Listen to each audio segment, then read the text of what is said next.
Different test कर रहे हैं, जिसमें से Z test, T test and chi square test हम ऑलरेडी कवर कर चुके हैं। अब इस पीपीटी के अंदर हम देखेंगे एफ टेस्ट। अब ये एफ टेस्ट है क्या? एफ टेस्ट एफ डिस्ट्रीब्यूशन को फॉलो करता है। ये टू वेरिएंसेस को कंपेयर करने के लिए यूज किया जाता है।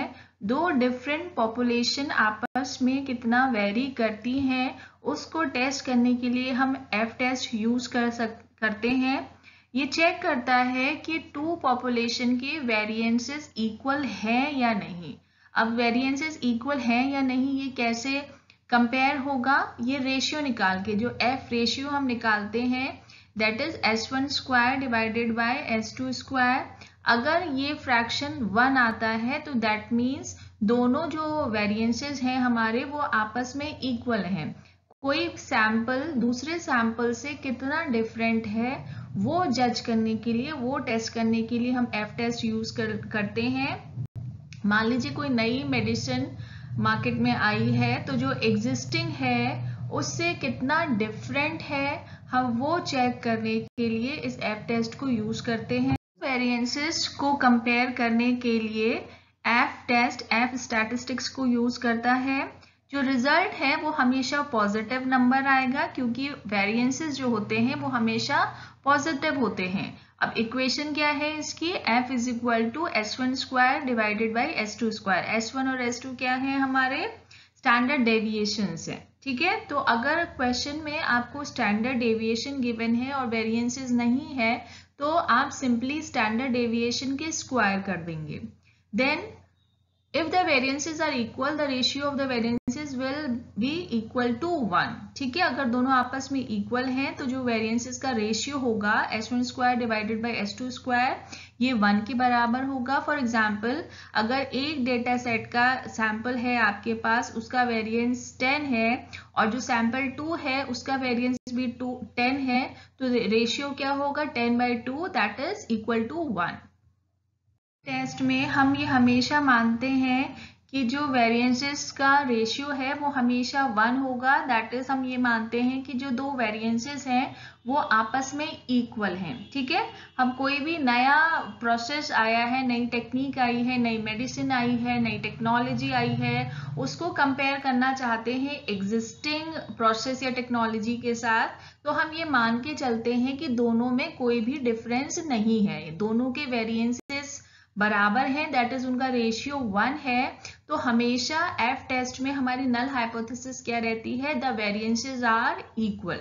ठीक है, नल हाइपोथेसिस क्या होता है? जो फर्स्ट अजम्पशन हम लेके रिसर्च करते हैं वो हमेशा हम ये मान के चलते हैं कि दोनों पॉपुलेशन का वेरिएंस बराबर है, यानी कि दोनों में कोई भी डिफरेंस नहीं है।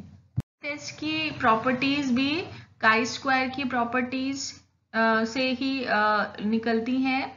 The f values are all non negative. ठीक है, जितनी भी f वैल्यूज आएंगी जो रेशियो आएगा वो नॉन नेगेटिव होगा, दैट मीन्स पॉजिटिव होगा, क्योंकि जो वेरिएंसेस होते हैं वो हमेशा पॉजिटिव होते हैं। ये नॉन सिमेट्रिक डिस्ट्रीब्यूशन पे डिपेंडेंट है, f डिस्ट्रीब्यूशन पे डिपेंडेंट है ये। यहाँ पर जो हमारा जो पॉपुलेशन है वो नॉर्मली डिस्ट्रीब्यूटेड नहीं है। ठीक है, और यहाँ पर नॉन सिमेट्रिक है, यानी कि एक्सिस की दोनों साइड हमारा जो जैसे सिमेट्री रहती है नॉर्मल पॉपुलेशन के केस में, वो इस केस में नहीं है। यहाँ पर एफ डिस्ट्रीब्यूशन पे डिपेंडेंट है ये हमारा test. The mean is approximately 1। यहाँ पर जो हम मीन लेके चल रहे हैं पॉपुलेशन का वो 1 मान के चल रहे हैं। अब डिग्रीज ऑफ फ्रीडम, जैसे मैंने आपको बताया था, डिग्रीज ऑफ फ्रीडम क्या होता है? n-1, यानी कि number of elements in the sample -1, यानी कि कितने एलिमेंट्स के पास फ्रीडम है कि उनकी वैल्यूज वेरी कर सकती है। तो जितने भी एलिमेंट्स होंगे -1 एलिमेंट के पास फ्रीडम होती है कि वो वेरी कर पाए। जैसे कि अगर आपके पास सैंपल में 10 एलिमेंट्स हैं तो 10-1 9 एलिमेंट्स के पास फ्रीडम होगी कि उनकी वैल्यू वेरी कर पाए, तो दैट मीन्स 9 हमारा डिग्री ऑफ फ्रीडम होगा।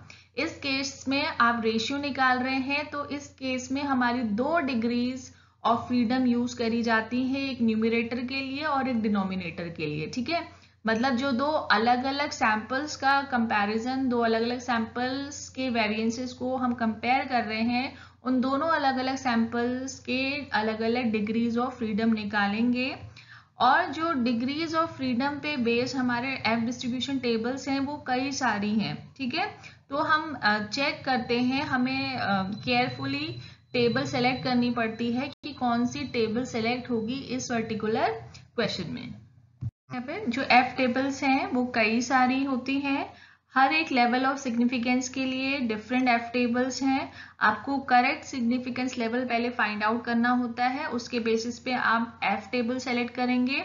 देन दोनों न्यूमरेटर एंड डिनोमिनेटर के जो सैंपल हैं उनकी डिग्रीज ऑफ फ्रीडम देखेंगे, जहां पर ये दोनों कोइंसाइड करेंगे, यानी कि न्यूमरेटर का डिग्री ऑफ फ्रीडम और डिनोमिनेटर का डिग्री ऑफ फ्रीडम जहां पर कोइंसाइड कर रहा होगा वो वैल्यू एफ डिस्ट्रीब्यूशन टेबल में आपकी क्रिटिकल वैल्यू होगी, ठीक है। क्रिटिकल वैल्यू क्या होती है?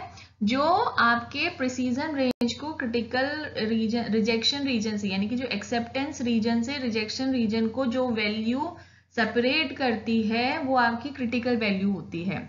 आप हमेशा जो अपना कैलकुलेटेड वैल्यू है, जो आप टेस्ट कर रहे हैं उसकी जो कैलकुलेटेड वैल्यू है उसको किससे कंपेयर करते हैं? क्रिटिकल वैल्यू से। All of the tables only give level of significance for right tail test because the F distribution is not symmetric and there are no negative values. जो आपका level of significance है, ठीक है, जो F test की condition है उसमें चाहे वो आपका वन टेल्ड टेस्ट होगा चाहे वो टू टेल्ड टेस्ट होगा, दोनों के ही केस में आप राइट टेल टेस्ट कंडक्ट करेंगे। आप लेफ्ट टेल टेस्ट को अवॉइड करते हैं क्योंकि वो थोड़ा सा डिफिकल्ट होता है निकालने में, इसलिए यहाँ पर जितनी भी वैल्यूज आएंगी आप उसमें राइट टेल्ड की क्रिटिकल वैल्यू लेंगे, लेफ्ट टेल की क्रिटिकल वैल्यू नहीं लेंगे। जैसे कि टी टेस्ट या जेड टेस्ट में होता है, आप सिंपली उसका जैसे 1.96 राइट टेल वाली आपकी वैल्यू आई है, आप उसका नेगेटिव वैल्यू मान लेते हैं कि लेफ्ट टेल टेस्ट, लेकिन इस केस में ऐसा नहीं होगा। आप क्या करेंगे, से सपोज अगर आपका न्यूमरेटर 5 है या डिनोमिनेटर आपका 4 है तो आप इसका पहले रिवर्स करेंगे, 4 को न्यूमरेटर में लेंगे, 5 को डिनोमिनेटर में लेंगे, उसके बाद इनकी डिग्रीज ऑफ फ्रीडम निकाल के तब आप वैल्यू चेक करेंगे टेबल के अंदर, ठीक है। तो इस कंडीशन में सारी जो वैल्यूज होती हैं वो पॉजिटिव आती हैं क्योंकि नॉन सिमेट्रिक है आपका डिस्ट्रीब्यूशन।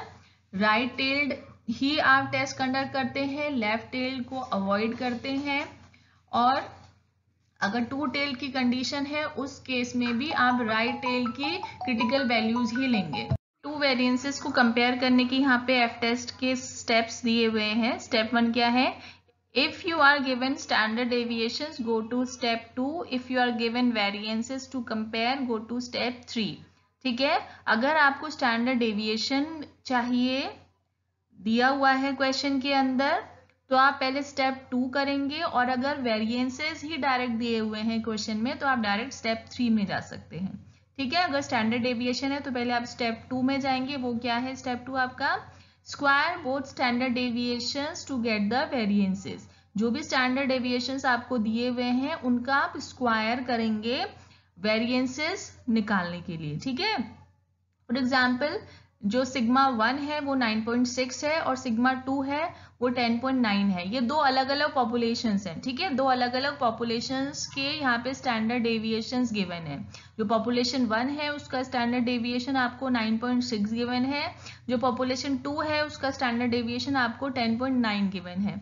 इन दोनों का वेरिएंसेस निकालने के लिए आप 9.6 का भी स्क्वायर करेंगे एंड 10.9 का भी स्क्वायर करेंगे, जो वैल्यू जहाँ पर ये निकल कर आई हैं, ठीक है। और अगर डायरेक्ट आपका वेरिएंसेस ही गिवन थे तो आप डायरेक्ट ही स्टेप 3 में आ सकते हैं। अब स्टेप 3 क्या है? Take the largest variance and divided by the smallest variance to get the F value, ठीक है। अब आपको इन दोनों का रेशियो निकालना है, यानी कि सिग्मा 1 स्क्वायर का और सिग्मा 2 स्क्वायर का आपको वेरिएंस निकालना है, रेशियो निकालना है। उसके लिए आप क्या करते हैं, न्यूमरेटर में जो लार्जर वेरिएंस है उसको लेते हैं, ठीक है। जो लार्जर वेरिएंस है उसको लेंगे आप। देखिए इनमें से कौन सा लार्जर है? 118.81 आपका क्या है? लार्जर है।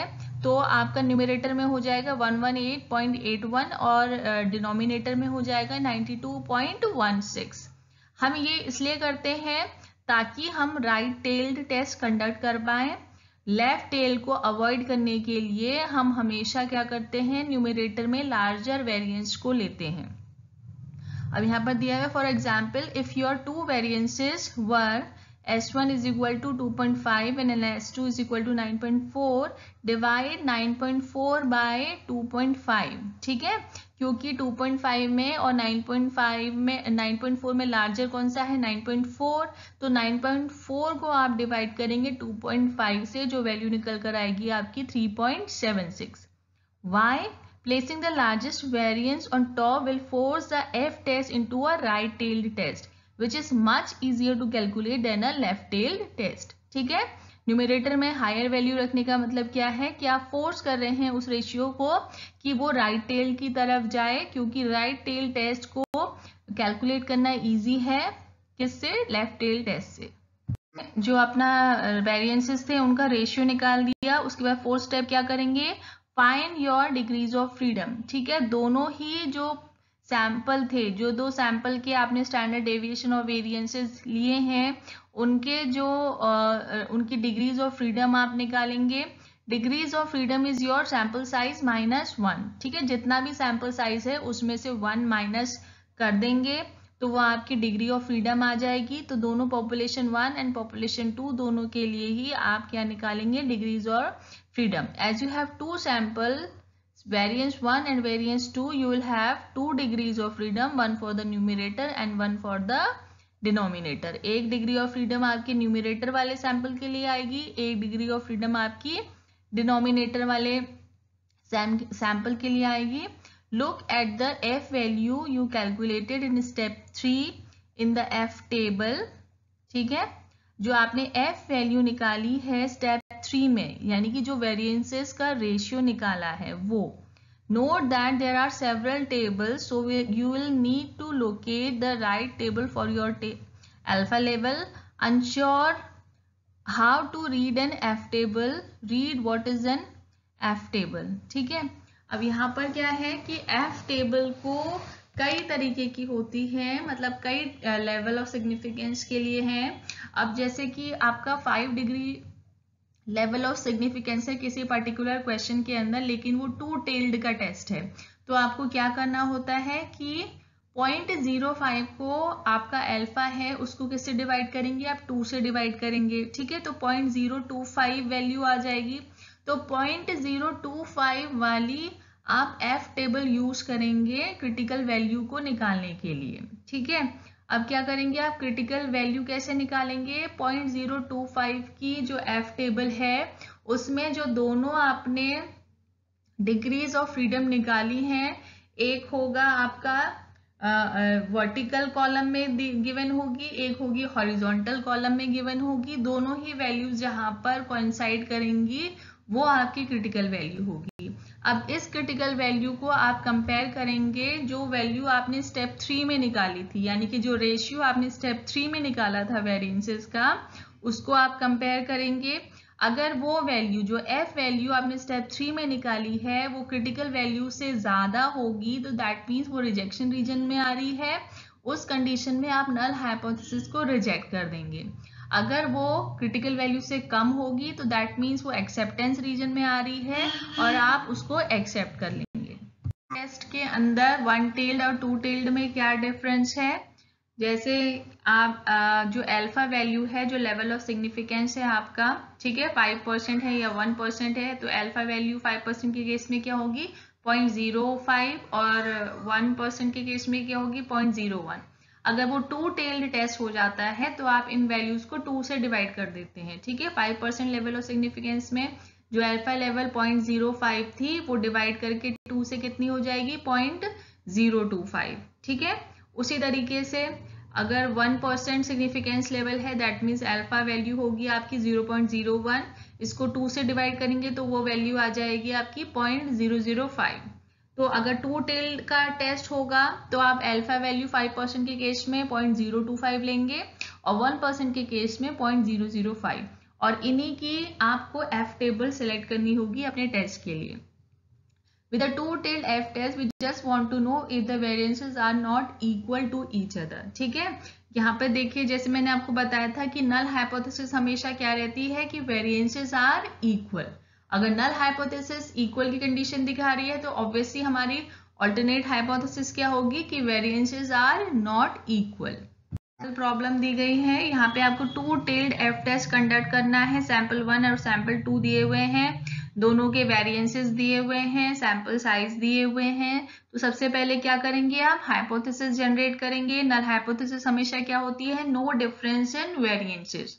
ऑल्टरनेट हाइपोथेसिस क्या होगी डिफरेंस इन वेरिएंसेस। अब क्या करेंगे आप calculate your F critical value, put the highest variance as the numerator and the lowest variance at the denominator. जो आपको एफ स्टैटिस्टिक निकालनी है, अपनी जो एफ वैल्यू निकालनी है, उसके लिए आप क्या करते हैं जो वेरिएंस जो लार्जर वेरिएंस है उसको न्यूमरेटर में रखते हैं और जो स्मॉलर वेरिएंस है उसको डिनोमिनेटर में रखते हैं। तो यहाँ पे लार्जर कौन सा है 109.63 ये न्यूमरेटर में होगा और 65.99 ये स्मॉलर है तो ये डिनोमिनेटर में होगा। ये रेशियो कितना निकल कर आया 1.66। अब देखिए थर्ड स्टेप क्या है आपका डिग्रीज ऑफ फ्रीडम निकालेंगे दोनों की आप। पहला का सैंपल साइज कितना है आपका न्यूमरेटर वाला सैंपल का 40 है, 41 था, ठीक है। तो आपकी डिग्री ऑफ फ्रीडम कितनी आएगी 40 आएगी। और 21 था आपका सेकेंड सैंपल, उसमें डिग्री ऑफ फ्रीडम कितनी आएगी 20। अब क्या करेंगे आप अल्फा लेवल, क्योंकि 5% यहाँ पे अल्फा लेवल दिया हुआ नहीं है, तो अगर क्वेश्चन में नहीं दिया होता है सिग्निफिकेंस लेवल तो आप मान लेते हैं कि 5% लेवल ऑफ सिग्निफिकेंस है, ठीक है। तो मतलब क्या हुआ 0.05 आपकी अल्फा वैल्यू हो गई। लेकिन ये टू टेल्ड का टेस्ट है इसलिए आपको इसको 2 से डिवाइड करना होगा, 0.025 आपकी अल्फा वैल्यू हो जाएगी। अब 0.025 का की एफ टेबल आप सेलेक्ट करेंगे और उसमें आप चेक करेंगे कि 40 degree of freedom and 20 degree of freedom कहाँ पर कोइंसाइड कर रही हैं। वो वैल्यू निकल कर आई है आपकी एफ टेबल के थ्रू 2.287। यहाँ पे एफ टेबल दी हुई है 0.025 अल्फा लेवल के लिए यानी कि टू टेल टेस्ट के लिए। अब यहाँ पर देखिए जो हॉरिजॉन्टल ऊपर सबसे ऊपर कॉलम है उसमें आपका जो ग्रेटर सैंपल है यानी कि जो बड़ा वेरिएंस है जिस सैंपल का उसकी डिग्रीज ऑफ फ्रीडम दी हुई है। और जो वर्टिकल कॉलम है उसमें जो आपका स्मॉलर वेरिएंस है उसकी उस सैंपल की डिग्री ऑफ फ्रीडम दी हुई है। तो यहाँ पर हमारा जो ग्रेटर वेरिएंस वाला सैंपल था उसकी डिग्री ऑफ फ्रीडम 40 थी और जो स्मॉलर वेरिएंस वाला सैंपल था उसकी डिग्री ऑफ फ्रीडम 20 थी। तो देखिए दोनों वैल्यूज जहाँ पे कोइंसाइड कर रही हैं वो वैल्यू है 2.287। तो यही क्रिटिकल वैल्यू थी आपकी इस क्वेश्चन के लिए।